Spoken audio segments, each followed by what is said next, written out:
Hi అండి, అందరికీ నమస్కారం. అందరు ఎలా ఉన్నారు? నేనైతే చాలా బాగున్నాను. ఈరోజు మన రెసిపీ వచ్చేసి చాలా స్పెషల్ అండి. ఇది మా శ్రీకాకుళం స్టైల్లో చేసుకునే స్పెషల్ వంటకం అనమాట. ఇది ఓన్లీ గడ్డలోని మాత్రమే దొరుకుతాయి ఈ రొయ్యలు వచ్చేసి. ఇది ఎలా చేసుకోవాలో చూసేద్దాం. ఫస్ట్ బెండకాయలు చూసారా, అలా ముక్కలు కట్ చేసి పెట్టుకున్నాను. నెక్స్ట్ రొయ్యలను కూడా క్లీన్ చేసి పెట్టుకున్నాను. ఒక 4 టమాటాలు తీసుకున్నాను, వాటిని కట్ చేసి పెట్టుకున్నాను అనమాట. మనం ఫస్ట్గా ఒక ప్యానెల్ పెట్టుకొని ఒక 4 ఆనియన్స్ తీసుకున్నాను, మీడియం సైజ్వి. తర్వాత ఒక 3 పచ్చిమిర్చి, కరివేపాకు, కొంచెం జీలకర్ర యాడ్ చేసుకున్నాను. వెల్లుల్లిపాయలు కూడాను పైన తొక్కంతా తీసేసి ఒక 4-5 అలా తీసుకున్నాను అనమాట. వీటన్నిటిని బాగా మగ్గనించిన తర్వాత ఇందులోకి ముందుగా మనం టమాటాలు కట్ చేసి పెట్టుకున్నాం కదా, వాటిని యాడ్ చేసుకుందాం. టమాటాలని త్వరగా మగ్గాలి అనుకుంటే మనం సాల్ట్ ముందుగా యాడ్ చేసుకొని మూత పెట్టేసుకుంటే చాలా త్వరగా మగ్గిపోతాయి అన్నమాట. అలా ఎప్పుడైనా ట్రై చేసి చూడండి, త్వరగా మగ్గిపోతాయి, ఇంకాను చాలా మెత్తగా అవుతాయి. మనం మిక్సీలో వేస్తే ఎలా ఉంటుందో అలా ఉంటుంది. చూసారు కదా ఎంత మెత్తగా అయిపోయాయో. ఇలా అయితేనే గ్రేవీకి బాగుంటుంది అన్నమాట. ముక్కలు తగిలినట్టు కాకుండా చక్కగా నీట్గా ముద్దగా వస్తుంది గ్రేవీ. నెక్స్ట్ చూసారా, ఇందులోకి మనం ఆల్రెడీ ముందుగా కట్ చేసి పెట్టుకున్నాం కదా బెండకాయలు, ఆ ముక్కల్ని యాడ్ చేసేద్దాం. ఇవి ఎక్కువసేపు ఉడకాల్సిన అవసరం లేదు కాబట్టి కొంచెం ఒక 1 మినిట్ అలాగా నీట్గా కలుపుకొని మగ్గనిస్తే సరిపోతుంది.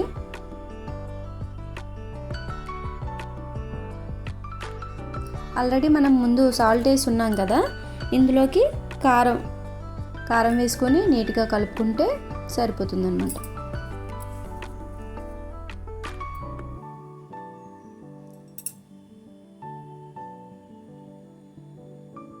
అది ఇప్పుడు మనం 2 స్పూన్స్ కారం వేసుకుందాం. పులుపు ఉంటుంది కాబట్టి లైట్గా దీనికి కొంచెం కారం ఉంటేనే బాగుంటుంది. లేదు తక్కువగా వేసుకోవాలనుకున్న వాళ్ళు వేసుకోవచ్చు. ఇందులోకైతే నేను 2 స్పూన్స్ కారం అనేది యూజ్ చేశాను. నా ఛానల్ కానీ ఫస్ట్ టైం చూసినట్టయితే లైక్ చేయండి, షేర్ చేయండి, సబ్స్క్రైబ్ చేయడం మాత్రం మర్చిపోకండి. అలానే నేను చేసిన వంటకం మీకు ఎలా అనిపించిందో కామెంట్ చేయండి. మీరు కూడా ట్రై చేసి మీరు వండిన వంటకం ఎలా వచ్చిందో కామెంట్ చేయడం మాత్రం మర్చిపోవద్దు. ఈ రొయ్యలు దొరికితే మాత్రం అస్సలు మిస్ అవ్వద్దు, తెచ్చుకొని ఈ ప్రాసెస్లో వండుకుంటే చాలా బాగుంటుంది. నెక్స్ట్ ఈ రొయ్యలు ఏంటంటే దొండకాయ కాంబినేషన్ కానీ, బెండకాయలో కానీ, నెక్స్ట్ బీరకాయలో కానీ, ఎందులోకైనా సూపర్గా ఉంటుంది. ట్రై చేయడం మాత్రం మర్చిపోవద్దు. ఇలా వండుకుంటే ఏంటంటే మనకి తినడానికి ముక్కలు తగులుతుంటాయి, నెక్స్ట్ కలుపుకోవడానికి గ్రేవీ కూడా ఉంటుంది. 2 in 1 లాగా అయిపోతుంది అనమాట. చూసారు కదా, ఇలా నీట్గా కలుపుకున్న తర్వాత ముందుగా కొంచెం గోరుపుల్ల అంటారు కదా, సో అంత నేను చింతపండు నానపెట్టుకున్నాను. చాలా తక్కువ అనమాట. టమాటాలు ఆల్రెడీ పుల్లగా ఉంటాయి కాబట్టి నేను 4 టమాటాలు యూజ్ చేశాను. నార్మల్ అయినా పర్లేదు, అది ఎంతో కొంత పుల్లగా ఉంటాయి కాబట్టి ఇందులోకి కొంచెం చింతపండు యాడ్ చేస్తే సరిపోతుంది. చూసారు కదా, వాటర్ నేను యాడ్ చేస్తాను.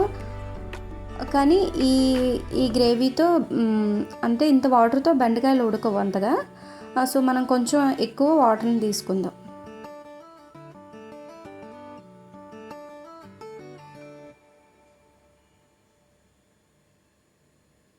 ఇలా అయితే బెండకాయ ముక్కలు చక్కగా ఉడికిపోతాయి. నెక్స్ట్ మనకి గ్రేవీ కూడా ఎక్కువ ఉంటుందన్నమాట కలుపుకోవడానికి అయ్యేలాగా.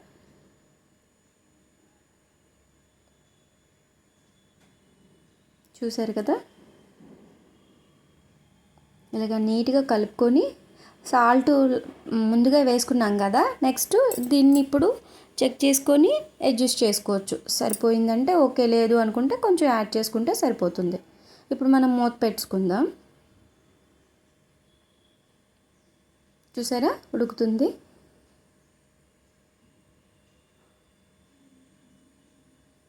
టేస్ట్ అయితే చాలా బాగుంటుందండి.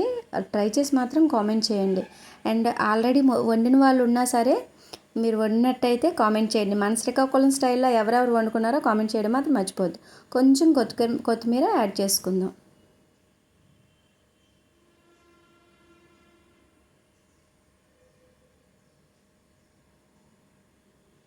చూసారా, దగ్గర అయిపోయింది. ఈ మాత్రం గ్రేవీ అయితే సరిపోతుంది అనమాట కలుపుకోవడానికి. Thank you.